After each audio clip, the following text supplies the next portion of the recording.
ভারতীয় চ্যানেলে ফরিদপুরের যুথিকা দাসের মন্তব্য মিথ্যা বলছেন স্থানীয়রা। পঞ্চগড়ের প্রমিকে নিয়ে বানোয়াট খবরে হতবাক পরিবার। ওখানে সংবাদ মাধ্যমে যেগুলো প্রচার হয়েছে তো সেগুলোর সাথে কোনো ভিত্তি নাই। উনি যা বলছে সম্পূর্ণ বানোয়াট। আর উনি মনে করেন বছরের 12 মাসের 9 মাসই ভারতে থাকে। বাড়তি দামেও বাজারে মিলছে না ভোজ্য তেল, সরবরাহ কমিয়ে দিয়েছে বড় কোম্পানিগুলো, বলছেন খুচরা ব্যবসায়ীরা। আমি 5 লিটার নিতাম, এখন নিতে পারলাম না, আবার বারবার নিতে হবে, বা দেখা গেল আমি একবার নিয়ে গেলে আমার হয়ে যেত। বাজারে একটা সিন্ডিকেট জড়িত, এটাকে মানে তারা সিন্ডিকেট করে বাজারটাকে ক্রাইসিস তৈরি করছে। আজ মিশরে শুরু উন্নয়ন দেশগুলোর জোট D8 এর সম্মেলন। প্রেস সচিব জানালেন, বাংলাদেশের জন্য নতুন বাজার তৈরির চেষ্টা থাকবে। মালয়েশিয়া, ইন্দোনেশিয়া অনেক মানে ওদের গ্রোথ অনেক হাই, এবং এরা they can be very good বাংলাদেশের জন্য বিজনেস মানে ট্রেডের পার্টনার হতে পারে। রাতের পূর্বাঞ্চলে বেড়েছে অপরাধমূলক কর্মকাণ্ড। গেল 1 মাসে উদ্ধার 8টি মরদেহ। আতঙ্কিত স্থানীয়রা। মানুষ মাইরা এদিকে রাইখা যায়, এই জন্য মানুষ অনেক ভয় পায়। সন্ধ্যা হইলে সব লোক চলে যায়। রাত বিরাতে রাস্তার অবস্থা একেবারেই ভালো না, প্রতিনিয়তই ছিনতাইয়ের কবলে পড়ে। অনিয়ন্ত্রিত পর্যটনে বিপন্ন প্রবাল দ্বীপ সেন্ট মার্টিনে পরিবেশ প্রতিবেশ মহাপরিকল্পনার মাধ্যমে কার্যকর পদক্ষেপ গ্রহণের তাগিদ। ভরা মৌসুমেও হাসি নেই কক্সবাজারের লবণ চাষিদের। হঠাৎ দরপতনে মধ্যস্বত্বভোগী ও মালিক সিন্ডিকেটকে দোষারোপ।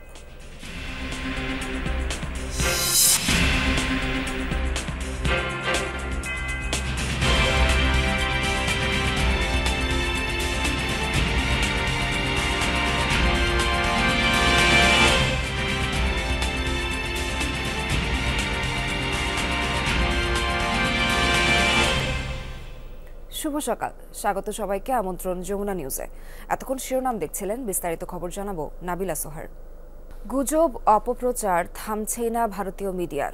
এবার পঞ্চগড়ের এক কিশোরীর সেদেশে অবস্থানকে ঘিরে ইচ্ছে মতো সংখ্যালঘু নির্যাতনের গল্প ছড়ানো হয়েছে। অন্যদিকে কলকাতায় বসে দেয়া ফরিদপুরের এক নারীর বক্তব্যকে ঘিরে তীব্র প্রতিক্রিয়া দেখা দিয়েছে তার উপজেলায়। হিন্দু নির্যাতন এবং দেশত্যাগে বাধ্য করার মতো গল্পগুলোকে প্রতিবেশী দেশের অবন্ধুসুলভ আচরণ ও প্রোপাগ্যান্ডা বলছে পুলিশ। জঘন্য, লজ্জাজনক পরিস্থিতি তৈরি করা হচ্ছে ওপার বাংলায়। 5 আগস্ট ছাত্র জনতার অভ্যুত্থানের পর ভারতের কিছু গণমাধ্যমে শুরু হয় বাংলাদেশ নিয়ে বহুমাত্রিক গুজব। চিন্ময় দাস গ্রেফতারকে ঘিরে অপতথ্য ছড়িয়ে পড়ে দাবানলের মতো। তথ্য সন্ত্রাসের এই আগুনে ঘি ঢালছে কলকাতায় বেড়াতে যাওয়া বাংলাদেশি কয়েকজন হিন্দু ধর্মাবলম্বী। মেয়েটিকে নাবালিকা কন্যা, তাকে তুলে নিয়ে যাওয়ার হুমকি দেওয়া হয়েছে। এই তালিকায় এবার উঠে এসেছে ফরিদপুরের নাম। জেলার ভাঙ্গা উপজেলার হাসামদিয়া গ্রামের বাসিন্দা রনক দাসের স্ত্রী যুথিকা দাস। 8 ডিসেম্বর স্থানীয় একটি টিভি চ্যানেলে তিনি দেশের পরিস্থিতিকে হিন্দুদের জন্য অসহনীয় বলে মন্তব্য করেন। হুমকি হামকি দেয়, ভিতরে ভিতরে হুমকি হামকি দিচ্ছে। এই জন্য মানে সবসময় যতটা পারে নিজের ইসের জন্য ঘরে থাকারই চেষ্টা করা যায়। মহিলারা তো বেরিয়ে হয় না, মানে এমন কথা বলে, মানে কথাটা যারা পায়ে হাত দিয়ে কথা না বলতে পারে তারা গায়ে হাত দিয়ে কথা বলে। তার এমন বক্তব্যে তীব্র প্রতিক্রিয়া জানিয়েছেন জেলার সনাতনীরা। যুথিকার অভিযোগ বানোয়াট, মিথ্যা ও ভিত্তিহীন বলছেন তারা। উনি যা বলছে সম্পূর্ণ বানোয়াট। আর উনি মনে করেন বছরের 12 মাসের 9 মাসই ভারতে থাকে। মন্দিরে কোনো সমস্যা নাই। আমরা সবাই হিন্দু মুসলমান সবাই পুজো দেখতে আসি, সবাই আমরা আনন্দ করতে একত্রে আমরা। এই সমস্ত ওনার মনোক্তি কথা, বাস্তবের সাথে কোনো মিল নেই। ওরাও আসে, আমরাও দাওয়াত দেই, আমরাও যাই আসি, আমাদের সাথে কোনো হিন্দু মুসলমান ভেদাভেদ না। যে এলাকায় বসবাস করে সেখানে আমি গেছি, সেখানে আসলে লোকজন জিজ্ঞাসা করছে যে সে আসলে এই ধরনের কোনো সমস্যার সম্মুখীন হয়েছে কিনা কখনো। তো এই বিষয়ে কেউ কোনো কিছু বলতে পারে না, এবং তারা জানা যায় না এখানে এই ধরনের কোনো ঘটনা বা কোনো কিছুই ঘটে নাই। তার ইসকন ভক্তির জন্য সেখানে তাকে হুমকি দেওয়া হয়েছে কোনো রকমভাবে প্রাণ বাঁচাতে বাংলাদেশ থেকে ভারতে চলে আসে। এদিকে গত 10 ডিসেম্বর ভারতে যাওয়া পঞ্চগড়ের 10ম শ্রেণীর শিক্ষার্থী প্রিয়ন্তী রায় প্রমিকে নিয়ে অপপ্রচারের অভিযোগ উঠেছে পশ্চিমবঙ্গের কয়েকটি টেলিভিশনের বিরুদ্ধে। দেখা যায় প্রমির বদলে কিশোরীর নাম অর্পিতা রানী উল্লেখ করে বলা হয় মেয়েটি ইসকন ভক্ত হওয়ায় বাংলাদেশে নির্যাতনের শিকার। টিকতে না পেরে আশ্রয় নিয়েছে ভারতে।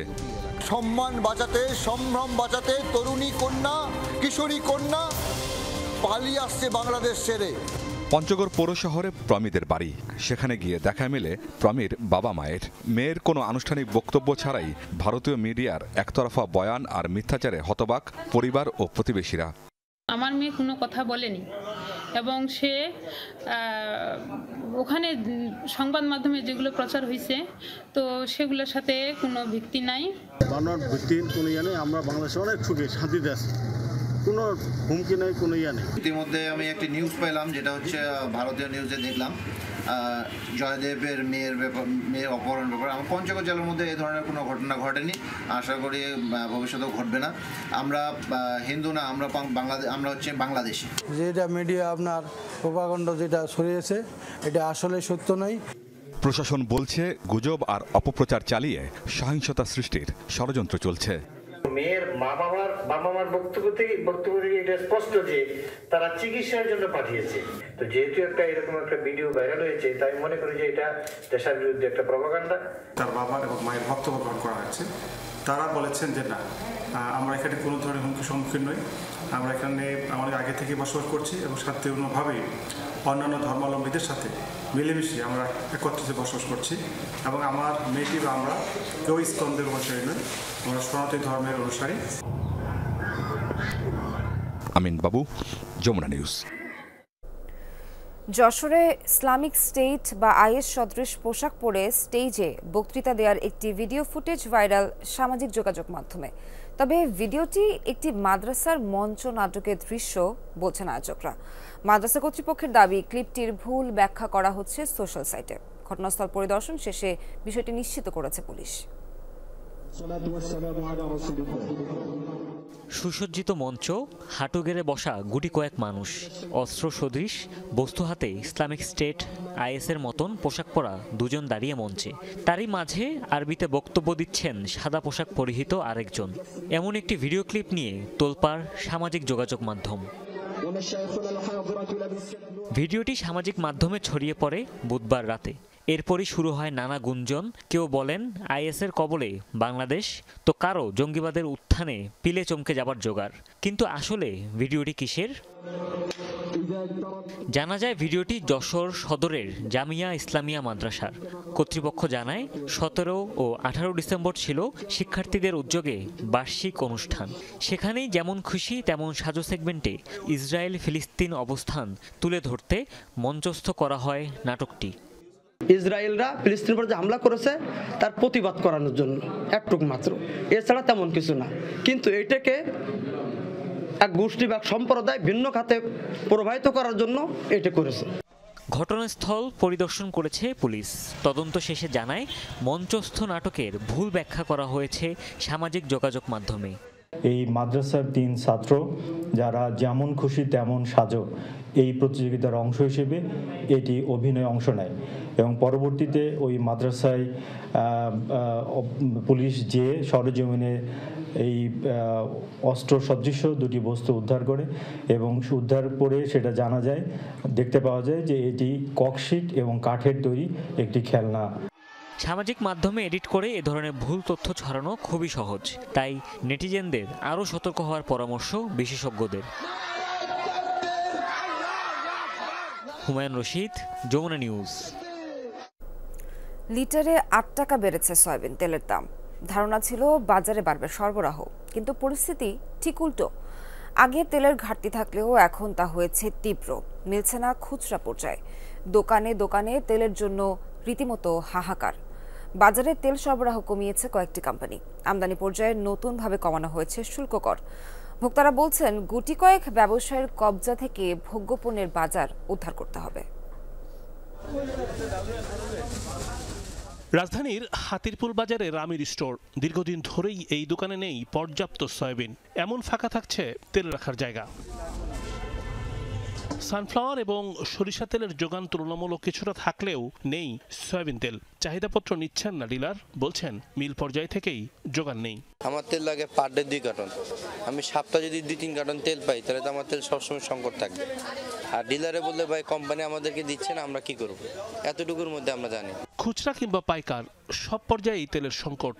গেল ৯ ডিসেম্বর সয়াবিনের নতুন দাম নির্ধারণ করে দেয় বাণিজ্য মন্ত্রণালয়। বোতলজাত সয়াবিনের দাম লিটারে বৃদ্ধি করা হয় ৮ টাকা, কিন্তু তারপরও তেলের সংকট কেন?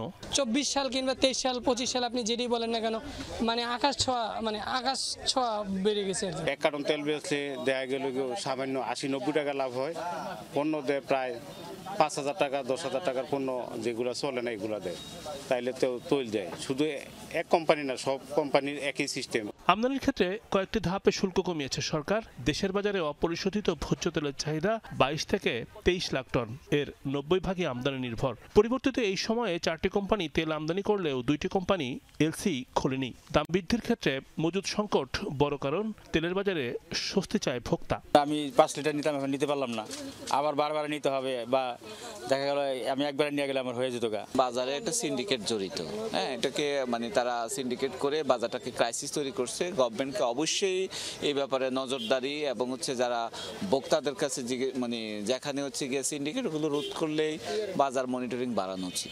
দীর্ঘদিন ধরে অরাজকতা থাকলেও সয়াবিন তেলের বাজারে স্বস্তি ফেরাতে মাঠে নেই সরকারের কোনো সংস্থা। রিমন রহমান, যমুনা নিউজ, ঢাকা। নিত্যপণ্যের বাজারে কাটছেই না অস্থিরতা। শীত মৌসুমেও কুমিল্লার বাজারে চড়া সবজির দাম, বেড়েছে মাছ ও চালের দামও। এতে ক্ষুব্ধ ক্রেতারা। অন্যদিকে পণ্যমূল্য বৃদ্ধির নানান অজুহাত দিচ্ছেন বিক্রেতারা। এমন অবস্থায় কঠোরভাবে বাজার তদারকির দাবি ভোক্তাদের। শীতের শুরুতে কুমিল্লা নগরীর বাজারগুলোতে হরেক রকম সবজির সমাহার, তবে স্বস্তি নেই দামে। দু একটি বাদে যে কোনো সবজি কিনতে কেজিতে গুনতে হচ্ছে ৬০ থেকে ১০০ টাকা পর্যন্ত। আলুর কেজি ৭০ টাকা। শীত মৌসুমেও সবজির দাম হাতের নাগালে না আসায় ক্ষুব্ধ ক্রেতারা। অনেক বেশি, যারা আমাদের মধ্যবিত্তদের বাজেটের বাহিরে হয়ে যাচ্ছে। আলুর দাম এখনো ৭০-৭৫ টাকা, পুরান আলুগুলো ৮০ টাকা। এত টাকাটা হওয়ার কথা না, কেন হচ্ছে?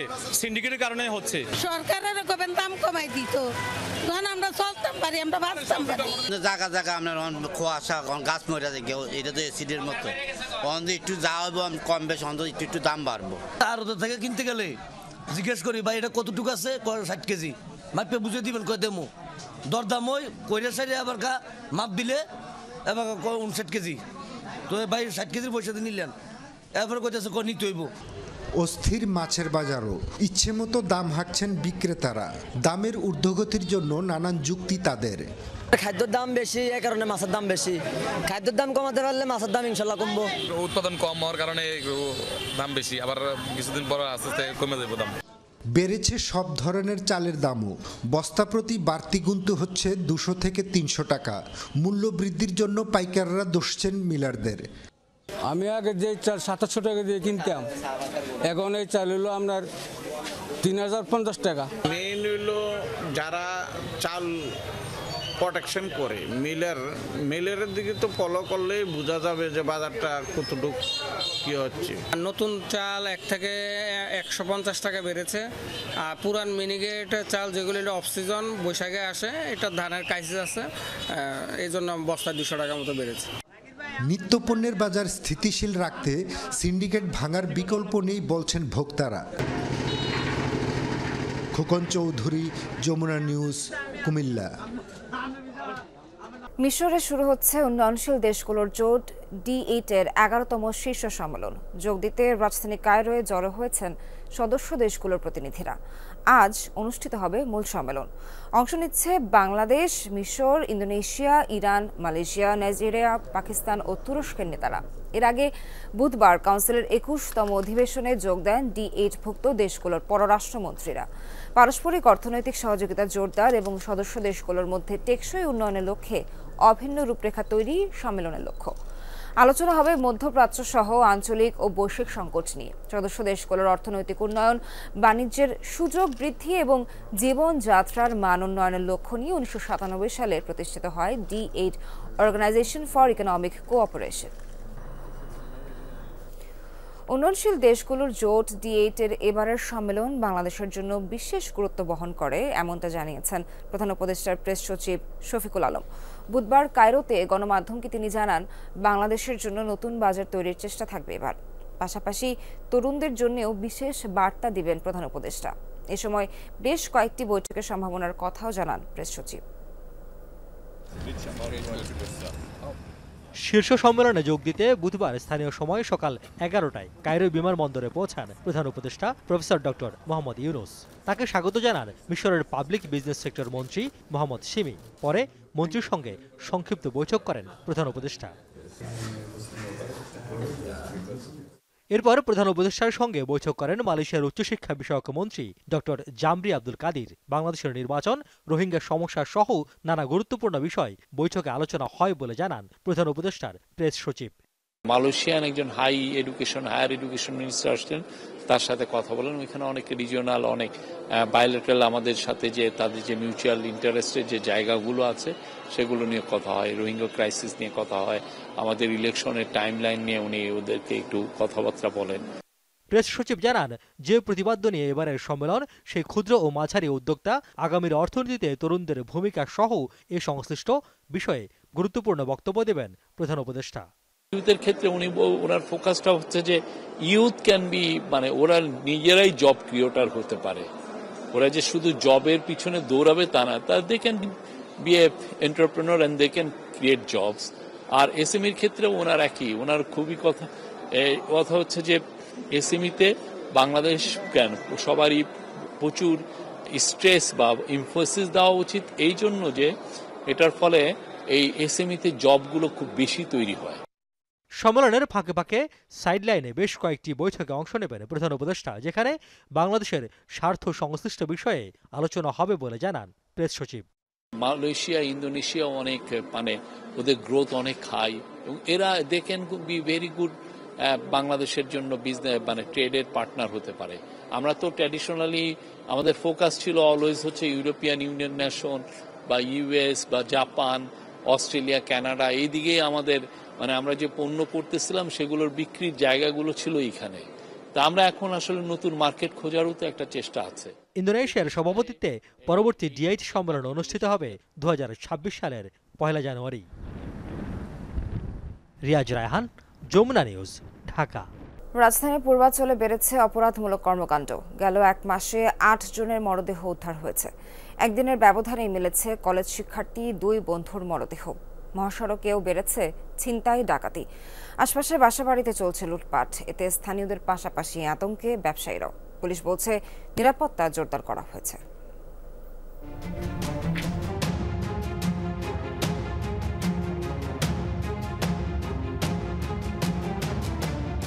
রাজধানীর পূর্বাচল ৬,০০০ একরের বেশি জায়গা নিয়ে গড়ে উঠছে নতুন শহর। চারপাশে গ্রাম্য পরিবেশ, সাথে অপরূপ সৌন্দর্য। তবে রাতের আধারে ঠিক তার উল্টো চিত্র। পুলিশের তথ্য মতে গেল 1 বছরে পূর্বাচল থেকে উদ্ধার হয়েছে অন্তত 22 জনের মরদেহ। এর মধ্যে গত 1 মাসের ব্যবধানে পাওয়া গেছে 7টি। বিভিন্ন সেক্টর, সড়কের পাশ থেকে মিলেছে মরদেহগুলো। এর মধ্যে কোনোটি খণ্ডিত, কোনোটি আবার গুলিবিদ্ধ কিংবা গলা কাটা।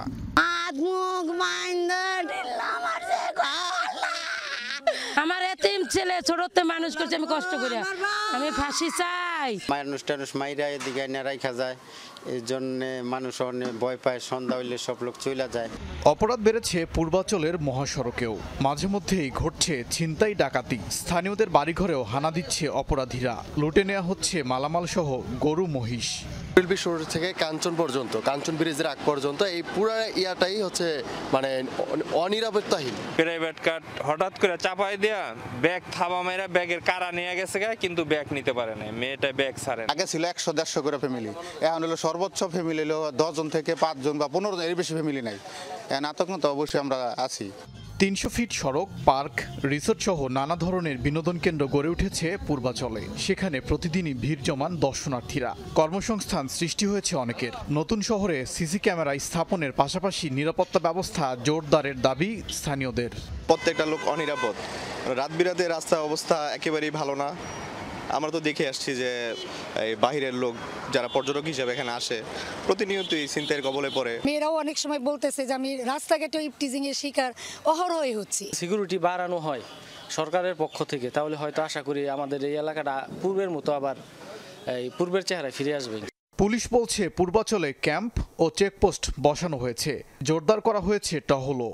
সেক্টরগুলো রোড থেকে অনেক ভিতরে হওয়াতে এবং ওখানে যেহেতু জনবসতি কম এবং রাতে ওখানে দেখা যাচ্ছে বিদ্যুতের পর্যাপ্ত আলোও থাকে না, যার কারণে যারা অনেক দূরে অপরাধ করেও মনে করে যে এখানে নির্বিঘ্নে ফেলে যেতে পারবে। চেকপোস্ট অলরেডি কাজ করছে, ডিএমপিরও একটা চেকপোস্ট আছে ডিএমপির এলাকায়, পাশাপাশি আমাদের র্যাবের একটা ক্যাম্প আছে। এলাকাবাসীরা আসলে আতঙ্কিত হওয়ার মতো কিছু আমি বলবো যে আপনারা আতঙ্কিত হবেন না, আমরা কাজ করছি।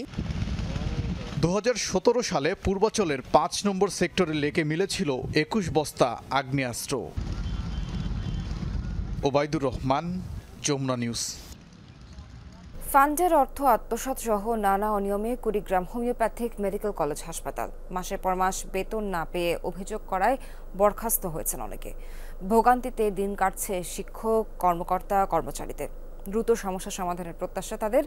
1995 সালে সদর উপজেলার দাসেরহাট এলাকায় স্থাপিত হয় হোমিও হাসপাতালটি। পরে 2011 সালে বাংলাদেশ হোমিওপ্যাথিক বোর্ডের অনুমোদন প্রাপ্ত হয়। স্বাস্থ্যসেবায় পিছিয়ে থাকা জনপদ কুড়িগ্রাম, মৌলিক চাহিদা উপেক্ষিত চরাঞ্চলের দরিদ্র মানুষের। তাদের জন্য প্রধান ভরসা হোমিওপ্যাথিক মেডিকেল কলেজ ও হাসপাতাল। কিন্তু নানা অনিয়ম আর অব্যবস্থাপনায় চলছে জেলার একমাত্র নন এমপিও এই চিকিৎসা কেন্দ্রটি। নিয়োগ বাণিজ্য আর অর্থ আত্মসাতের অভিযোগ উঠেছে ভারপ্রাপ্ত অধ্যক্ষের বিরুদ্ধে। আমরা আয় ব্যয় দেখছি, ফর্ম ফিল আপ টোটাল ইয়েটা দেখছি, 7 জন কমিটিতে ছিলাম, 15 লক্ষ টাকার মতো প্রায় কালেকশন ছিল। প্রিন্সিপাল স্যার আমার সাথে একদিন বলছিল এখানেই, আমি বলছি যে কলেজের একটাই সমস্যা, হিসাব নিকাশ। আমি পরীক্ষা দিলাম, অবধি পাস করলাম কি করলাম না এটা এখনও জানি না।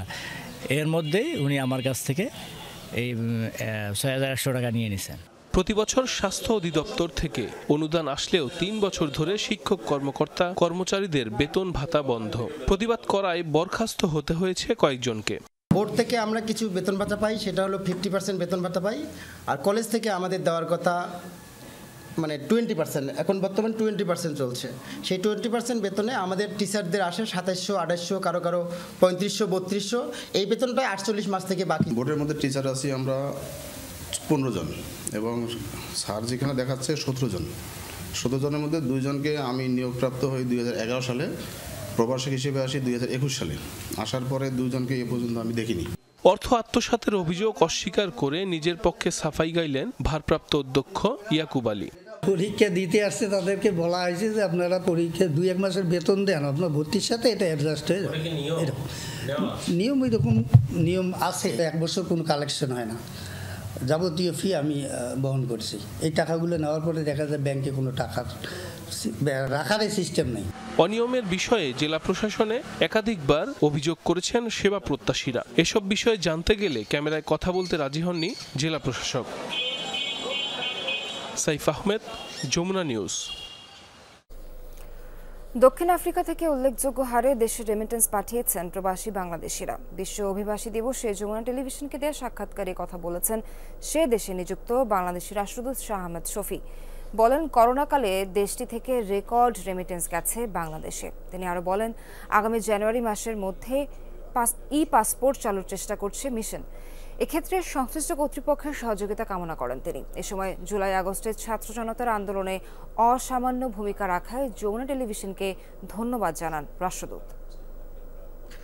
আমরা আশাবাদী জানুয়ারি শেষ নাগাদ এখানে আমরা ইলেকট্রনিক পাসপোর্ট চালু করতে পারবো এবং ইতোমধ্যে বা ইন বিটুইন যেন MRP machine readable passport issue করার প্রক্রিয়াটা চলমান থাকে। 8 বর্গ কিলোমিটার আয়তনের সেন্ট মার্টিন ছোট্ট দ্বীপটিতে গড়ে উঠেছে 3 শতাধিক হোটেল, মোটেল আর রিসর্ট। এমন অনিয়ন্ত্রিত পর্যটনে উজাড় হয়েছে বন, বেড়েছে তাপমাত্রা, পানি লবণাক্ততা, দেখা দিয়েছে মিঠা পানির সংকট। দ্বীপটি বাঁচাতে মহাপরিকল্পনা করে কার্যকর পদক্ষেপের তাগিদ দিয়েছেন বিশেষজ্ঞরা। সেন্ট মার্টিন থেকে ফিরে আরিফুর রহমান সবুজের রিপোর্ট, ছবি তুলেছেন জিহাদ ইসলাম। সেন্ট মার্টিনের পরিবেশ প্রতিবেশ রক্ষায় সরকারের কঠোর বার্তায় প্রথমে কিছুটা দ্বিধায় ছিলেন, পরে 2 মাস পর্যটনের সিদ্ধান্তে সেন্ট মার্টিনের একেবারে দক্ষিণ প্রান্তে শুরু হয় দক্ষিণ হাওয়া নামের এই রিসোর্টটির নির্মাণ কাজ। বাঁশকাঠ দিয়ে নির্মিত এই ইকো রিসোর্টটির মালিকের দাবি, পরিবেশ রক্ষা করেই সবকিছু করছেন তারা। অ্যাকচুয়ালি কথা কি, আমাদের যে রিসোর্টের বেড়া, কাঠ, বাঁশের, ঠিক আছে, এগুলো তো আপনার প্রাকৃতিকই একটা আমাদের গাছের সাথে আমরা একটা গাছ আমরা কাটা হয়নি। কতটুকু পরিবেশ রক্ষা করে নির্মিত হচ্ছে এসব ইকো রিসোর্ট তার নমুনা দেখা গেল এটির পাশেই চন্দ্রালয় নামে এই রিসোর্টটিতে গিয়ে। বছরখানেক আগে নির্মিত হলেও এবার মৌসুম শুরুর সময় পর্যটক আকর্ষণে রিসোর্টটির সৈকতমুখী সব কেওড়া গাছ কেটে সৌন্দর্য বর্ধনের কাজ করেছেন তারা। ওগুলা তো পরিবেশটাই বলবে, আমরা তো ওগুলো কাটি না। আমরা এই যে দেখেন, যদি কাটতাম এগুলা দরকার কি ওইটাই তো কেটে ফেলতে পারতাম। হোটেল যারা করছে বিচ এলাকায়, এরা ভিউ দেখার জন্য টুরিস্টকে বা রুমের থেকে সাগর দেখার জন্য কিছু মাঝে মধ্যে কিছু এরা কাটা ফেলছে। স্থানীয়দের হিসাবে বিগত কয়েক বছরে বিভিন্ন প্রজাতির গাছ কেটে তৈরি হয়েছে এমন শতাধিক কটেজ এবং রিসোর্ট। বিগত কয়েক বছর আগেও সেন্ট মার্টিন দ্বীপের চারপাশেই দেখা মিলত এইরকম কেওড়া বনের, যা যে কোনো প্রাকৃতিক দুর্যোগ থেকে রক্ষা করত এই দ্বীপটিকে। কিন্তু সাম্প্রতিক সময়ে এইরকম সৈকতমুখী একের পর এক রিসোর্ট নির্মাণ করতে গিয়ে ধ্বংস করা হয়েছে এসব কেওড়া বন, যা এই দ্বীপটির জন্য মারাত্মক হুমকি হয়ে দাঁড়িয়েছে বলছেন বিশেষজ্ঞরা। অতিরিক্ত জনসংখ্যা এবং ইকোট্যুরিজমের নিয়ম নীতি না মানার কারণে, বর্জ্য ফেলার কারণে, পয় নিষ্কাশনের কারণে, বিভিন্ন কারণে হয়তো দেখা যাবে 15-20 বছর পরে সেখানে যাওয়াই যাচ্ছে না, সেটা টোটালি ইকোসিস্টেমটা নষ্ট হয়ে গেছে। শুধু বেসরকারি উদ্যোগের কটেজ কিংবা রিসোর্টেই নয়, খোদ সরকারি বিভিন্ন সংস্থা নির্মাণ করছে এমন বহুতল ভবন, যেখানে 2022 সালের সরকারের এক প্রজ্ঞাপন অনুযায়ী দ্বীপটিতে ইট সিমেন্ট নেয়াই নিষিদ্ধ। সেন্ট মার্টিনে একটা নিরাপত্তাজনিত ইস্যু আছে, এটা আপনারা সকলেই জানেন। সেহেতু কিছু কিছু সামরিক সংস্থা সেখানে কিছু কিছু আয়োজন থাকতে হবে, কিন্তু সেই আয়োজন দ্বীপের পরিবেশকে ধ্বংস করে হতে হবে এমন তো কোনো কথা নেই। দ্বীপের পরিবেশকে রক্ষা করে কেমন করে ওই আয়োজনগুলোকে আবার পুনর্বিন্যাস করা যায়, নতুন করে ডিজাইন করা যায়, সেটাও সকলকে ভাবতে হবে। বিশেষজ্ঞরা বলছেন স্থাপনা নির্মাণ বন্ধ এবং পর্যটক নিয়ন্ত্রণ করা না গেলে বাঁচানো যাবে না দ্বীপটিকে। আরিফুর রহমান সবুজ, যমুনা নিউজ, সেন্ট মার্টিন। তীব্র শীতের কবলে দেশ। আজকের আবহাওয়া পরিস্থিতি জানাতে চুয়াডাঙ্গা থেকে যুক্ত হচ্ছেন সহকর্মী জিসান আহমেদ। জিসান, গত কিছুদিন ধরে তো তাপমাত্রা একই রকম থাকছে, সেক্ষেত্রে স্থানীয় যারা আছেন তারা কি এই শীতের সঙ্গে তাপমাত্রার সঙ্গে অনেকটা খাপ খাইয়ে নিয়েছেন, নাকি তারা এখনো নাজেহাল অবস্থায় আছেন? জানাবেন সবশেষ পরিস্থিতি।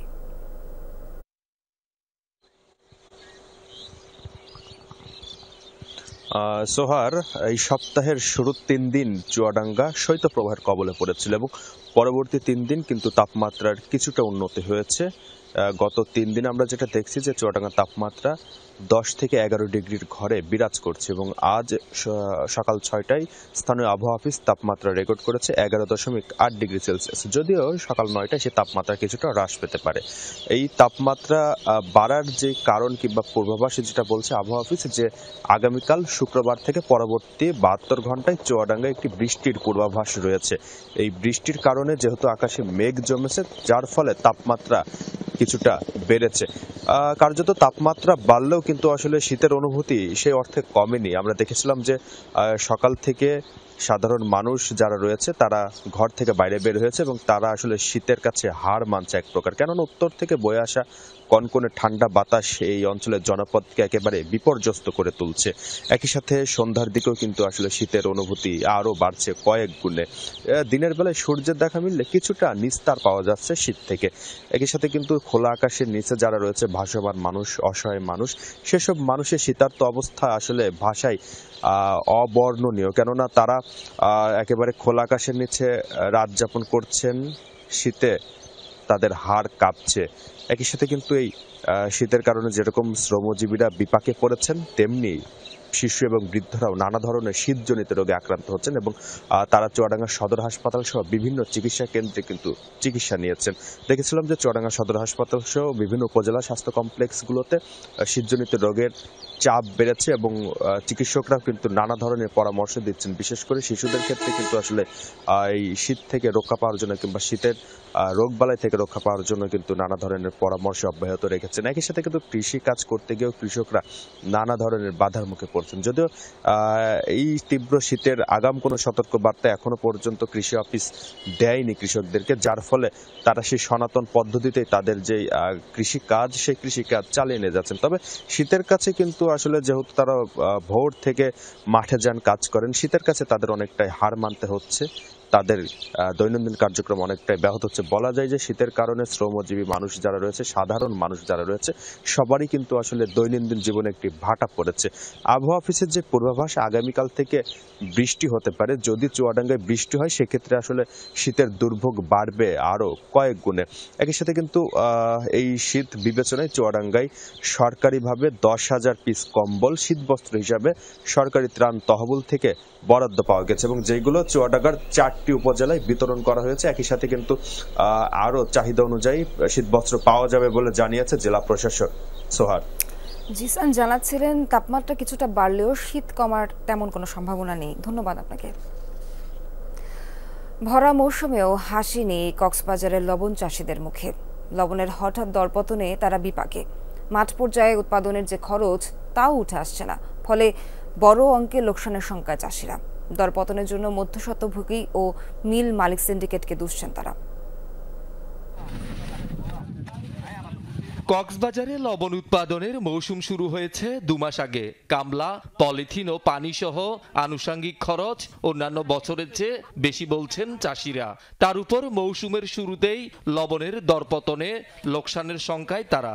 মন প্রতি লবণ উৎপাদনে মাঠ পর্যায়ে 350 টাকা থেকে 400 টাকা খরচ হলেও বিক্রি হচ্ছে 200 থেকে 250 টাকায়।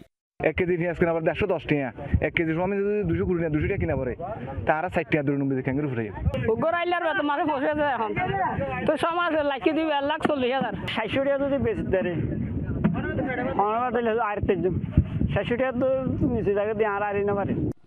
বাপদাদার বংশ পরিক্রমায় এই পেশা ছাড়তে পারছেন না অনেকে। কেউ স্বর্ণ বিক্রি করে, কেউ ঋণ নিয়ে লবণ চাষ করেন। এবারও লোকসানে উদ্বিগ্ন তারা। স্বর্ণ ফাতে আসল বেশি কিনিয়ে খাওয়া বিচাইলাম 50,000 টিয়া লোন লবরের ব্যাগ নতুন তারই সাতাই পূজা ঘরের। মিল মালিক ও মধ্যস্বত্বভোগী সিন্ডিকেটের কারণে ন্যায্য মূল্য মিলছে না বলে দাবি চাষিদের। এছাড়া সারা দেশে সব মিলে একইভাবে ওজন পরিমাপের দাবি তাদের। সিন্ডিকেট করি মাছ থেকে রায় দিয়ে তারা খেঙ্গুজি মারা গরি কিনা বসায় মানে আর যাই মুখটা গজুমো কি কইমো হারে দালালওয়ালা হারে দুন বুড়ওয়ালা হারে শুটিয়া তোল মিলার হার তোলে সাওক সময় কি সারা বাংলাদেশের যাদিকে মহাম আছে মিলে আছে সব মিলে যেন এক ধরনের ওজন লয়, এটা আমাদের দাবি।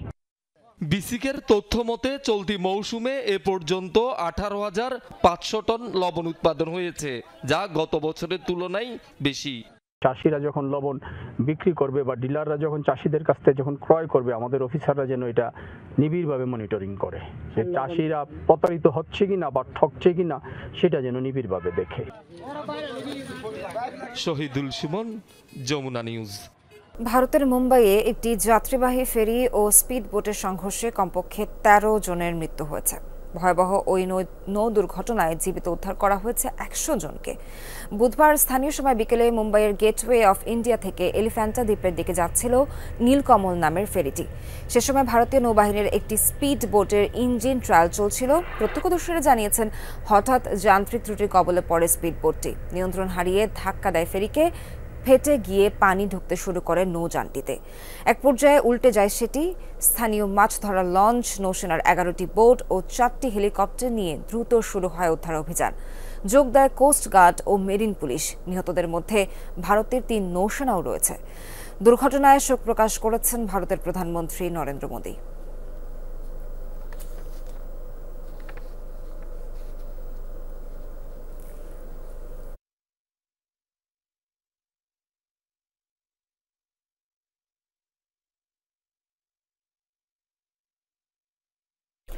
সিরিয়ায় পতিত আসাদ সরকারের দুর্নীতির কারণে প্রায় ধ্বংস দেশটির অর্থনীতি।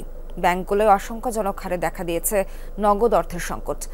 তলানিতে ঠেকেছে বৈদেশিক মুদ্রার রিজার্ভ। যদিও ব্যাংকে অক্ষত রয়েছে 26 টন স্বর্ণ, যার আনুমানিক বাজার মূল্য $220 কোটি। বার্তা সংস্থা রয়টার্স কিছু তথ্য দিয়েছে সিরিয়া প্রশাসনের শীর্ষ 4 কর্মকর্তা। নগদ অর্থ তুলতে এটিএম বুথের সামনে ভিড় সিরীয়দের। অ্যাকাউন্টে টাকা থাকলেও 3 দিন ধরে ঘুরেও মিলছে না কিছুই। দেশটির বেশিরভাগ ব্যাংকের তহবিলই শূন্য, খালি হাতে ফিরতে হচ্ছে গ্রাহকদের। তবে নগদ অর্থ না থাকলেও সিরিয়ার কেন্দ্রীয় ব্যাংকে অক্ষত আছে প্রায় 26 টন স্বর্ণের মজুদ, যা $220 কোটি সমান। 2011 সালে গৃহযুদ্ধ শুরুর সময়ও এই পরিমাণ স্বর্ণই ছিল কেন্দ্রীয় ব্যাংকের ভল্টে।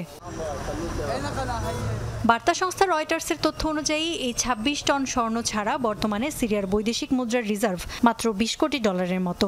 এমন পরিস্থিতির জন্য আসাদ সরকারের নানা অনিয়ম দুর্নীতিকেই দায়ী করছে অন্তর্বর্তী সরকার। দেশটির নতুন প্রশাসন বলছে, খাদ্য, জ্বালানি ও যুদ্ধে রিজার্ভের বেহিসাবি খরচ করেছে আসাদ সরকার।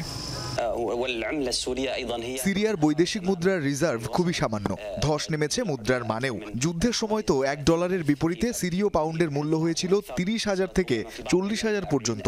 ব্যাংকগুলো সব খালি, বিপরীতে দেশি বিদেশি বিভিন্ন প্রতিষ্ঠানের কাছে একগাদা দেনা রেখে গেছে আসাদ সরকার। তাছাড়া পশ্চিমা নানা নিষেধাজ্ঞায় বৈদেশিক মুদ্রা আয়ের তেমন পথ ছিল না দেশটির। এমনকি সিরিয়ার কেন্দ্রীয় ব্যাংকের ওপরও নিষেধাজ্ঞা দিয়ে রেখেছে যুক্তরাষ্ট্র। এই অবস্থায় বর্তমান পরিস্থিতি থেকে উত্তরণে আন্তর্জাতিক বিশ্বের সহযোগিতা চান অন্তর্বর্তী সরকারের প্রধান। যেসব দেশে সিরিয়ার সম্পদ জব্দ হয়ে আছে সেগুলো ফেরাতে আন্তর্জাতিক মহলকে আন্তরিক হতে হবে। এটা সিরীয়দের অধিকার। এদেশের মানুষকে দ্রুত স্বাভাবিক জীবনে ফেরাতে রাজনৈতিক ও অর্থনৈতিকভাবে সমর্থনের পাশাপাশি দিতে হবে মানবিক সহায়তাও। IMF এর তথ্যানুসারে 2011 সালের শেষ নাগাদ সিরিয়ায় বৈদেশিক মুদ্রার রিজার্ভ ছিল $1,500 কোটি। 2010-এ যা ছিল প্রায় $2,000 কোটি। ইফাতারা খন্দকার, যমুনা নিউজ। পুরুষ শাসিত সৌদি আরবে সঙ্গীতের ঝড় তুলেছে নারী রক ব্যান্ড সিরা। পাশ্চাত্য মিউজিকের সাথে মেলবন্ধনে ঘটিয়েছে দেশীয় সংস্কৃতি, তাই তাদের গানগুলো দারুণভাবে গ্রহণ করেছে দর্শক শ্রোতারা। চলতি মাসেই বের হয়েছে তাদের প্রথম অ্যালবাম। আরব সঙ্গীত প্রেমী নারীদের অনুপ্রেরণা হিসেবে কাজ করতে চায় সিরা।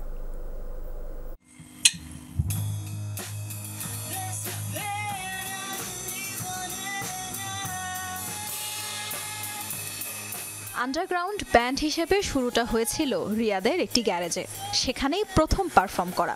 কিন্তু জনসম্মুখে আসার পর বাজিমাত।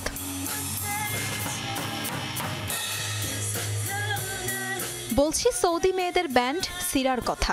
4 ডিসেম্বর রিলিজ হয়েছে প্রথম অ্যালবাম। সেখানে অসাধারণ লিরিক্স আর রক আরব ফিউশনের কারণে রাতারাতি সেলিব্রিটি বনে গেছে তারা। রক মিউজিক নিয়ে অনেকেরই ভুল ধারণা আছে। শুধু গলা ফাটিয়ে চিৎকার করাই রক মিউজিক না, এর আলাদা একটা ধরন আছে। রক মিউজিক হোক বা অন্য যে কোনো ধরনের গানই হোক, আমি চাই সৌদি নারীরা নিজেদের প্রকাশ করুক। যেমন আমার সাথে রক মিউজিকটাই সবচেয়ে ভালো যায়। আরবি সংস্কৃতিতে সিরা অর্থ জীবন। ব্যান্ডের 6 মেম্বার সেখানে তুলে ধরতে চান জীবন, সংগ্রাম আর নারী জীবনের কথা। শুরু থেকেই সেই ভাবনা কাজ করেছে সবার মধ্যে। সৌদি আরবে পারফর্ম করার মাঝে অন্যরকম একটা ব্যাপার আছে।